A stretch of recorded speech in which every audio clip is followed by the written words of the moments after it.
Добрый вечер, дорогие друзья и коллеги. Рада вас приветствовать здесь, в этом удивительном месте, в ботаническом саду МГУ, Московского государственного университета. Это место известно с давних пор, с начала XVIII века, и связано с именем Петра I. А еще это одно из моих самых любимых мест в Москве. Это сад моей души, мой алхимический сад. Представлюсь, я Кузнецова Оксана, кандидат психологических наук, психотерапевт по методу символ-драмы, катативной и магнативной терапии, аналитический психолог, а с недавних пор еще и тьютор Института ИПАО.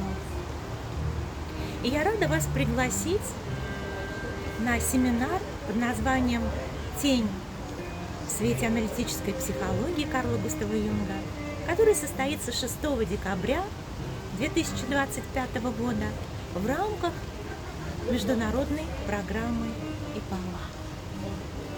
Тень – это один из центральных конструктов аналитической психологии Карла Густава Юнга. Но что звучит в душе каждого из нас, когда мы слышим это слово «тень»? Какие чувства и ассоциации приходят? Какие мысли и ощущения? Тень – это далеко не то, с чем нам приятно взаимодействовать. Ведь тень – это все, что когда-то было отвергнуто, социально осуждалось и не принималось, то, что нам не удалось принять и прожить.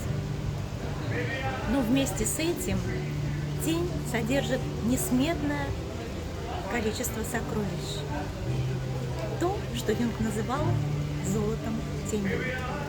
Вспомним высказывание известного сербского писателя Милорада Павича, который говорил о том, что самое верное направление – идти в направлении страха. Да, тень пугает, но, продолжая мысль Павича, хочется вас пригласить на встречу с вашей тенью.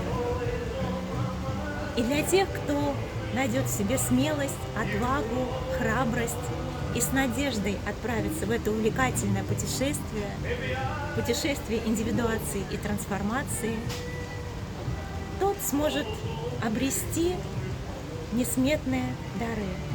То, что Юнг называл золотом тени. И приглашаю вас совместно поисследовать, где в ваших натальных картах находится ваша тень. Какие у вас есть идеи на этот счет? До встречи!